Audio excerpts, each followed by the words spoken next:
Next section से related question है कि find the coordinates of the points of intersection of the line x+2y is equal to 6 with the circle. ये जो आपकी screen पे show हो रही है उसकी इक्वेशन, और हमने फाइंड करने हैं coordinates of the points of the intersection of the line. ठीक है, गिवन लाइन। सो लाइन हमारे पास क्या है given, that is x+2y is equal to 6, और सर्कल भी हमारे पास गिवन है, that is x² plus y² minus 2x minus 2y minus 39 is equal to 0। ये है हमारे पास सर्कल की इक्वेशन। फर्स्ट वन को हम 1 का नेम दे देंगे, सेकंड को सेकंड का नेम दे देंगे, और फर्स्ट इक्वेशन में से हम x के लिए जो है वो वैल्यू निकाल लेंगे, that is 6 minus 2y। Using the equation 1 हमने x को जो है वो सेपरेट करना है, और इस तरह से x की जो एक सपोज्ड वैल्यू है वो हम यहाँ पे लिख देंगे।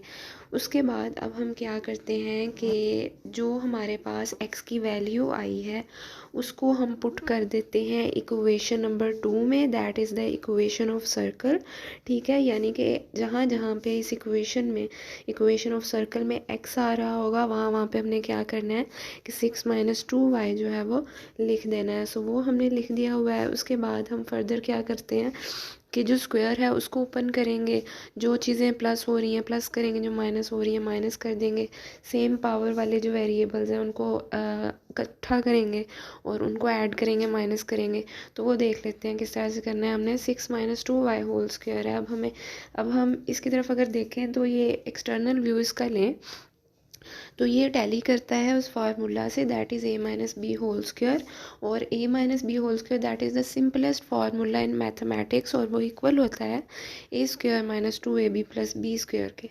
सो उस फार्मूला को जहन में रखते हुए हमने ये चीज़ जो है वो सॉल्व कर लेनी है। यहाँ पे 6 क्या है, a है, माइनस 2y क्या है, वो b है।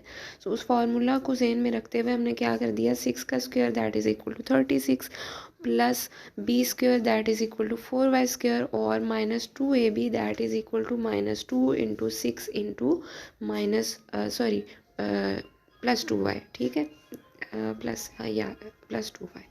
सो वो हमने सॉल्व कर दिया। उसके बाद हमने क्या किया कि प्लस वाई स्क्वायर माइनस 12, वो सारा जितना भी प्लस माइनस हो रहा था वो हमने कर लिया।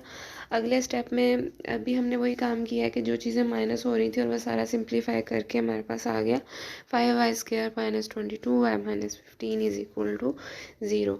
अब यहाँ से देखें कि हमने कंप्लीटिंग स्क्वायर का एक मेथड हमने पढ़ा हुआ था इक्वेशन को सॉल्व करने के लिए, एक क्वाड्रेटिक फार्मूला यूज़ करते हुए इक्वेशंस को कैसे सॉल्व करते हैं, एक वो वाला हमने मेथड पढ़ा हुआ था।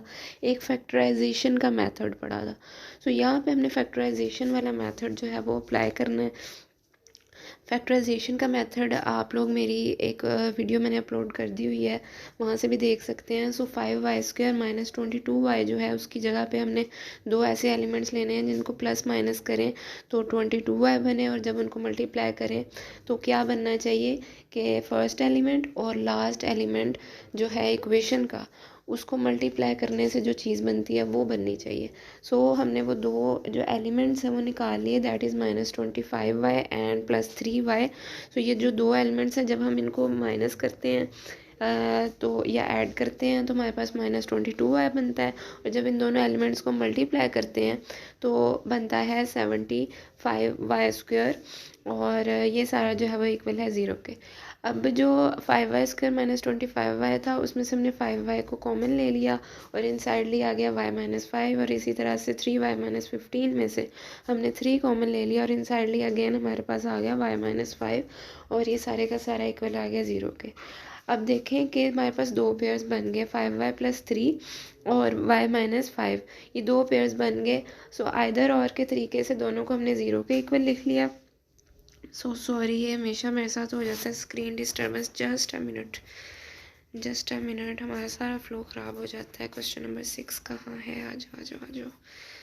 हाँ जी। सो ये हमने क्या किया कि यहाँ से y की वैल्यू निकाल ली आइदर और के मेथड से, और दोबारा से सेकेंडली 5y+3 था, वहाँ से भी हमने y की सेकेंड वैल्यू जो है वो निकाल ली। सो इफ़ अगर y जो है वो इक्वल होता है 5 के एंड x जो है वो इक्वल है 6 - 2y के, यानी कि हम y की वैल्यू को उस वैल्यू में पुट कर सकते हैं जो कि हमने ऊपर बना ली हुई थी। इक्वेशन नंबर 3 देखें, x इज़ इक्वल टू है 6 - 2y के। यहाँ पे अगर हम y की वैल्यू जो कि हमने निकाल ली हुई है दैट इज़ 5, वो अगर हम पुट करते हैं तो x की वैल्यू क्या बन जाती है -4। और इसी तरह से y की जो सेकंड वैल्यू थी दैट इज़ -3/5। अगर हम उस वैल्यू को दोबारा से इस इक्वेशन 3 में पुट करते हैं तो हमारे पास x की जो सेकंड वैल्यू है वो क्या आ जाती है 36/5। सो इस तरह से हमने दो वैल्यूज़ निकाली, x की भी और y की भी, और द पॉइंट्स ऑफ इंटरसेक्शन हमने निकाली है, यानी कि -4 और 5, और इसी तरह से 36/5 और -3/5, यानी दो x की वैल्यूज़, दो y की वैल्यूज़, ये हैं पॉइंट्स ऑफ इंटरसेक्शन।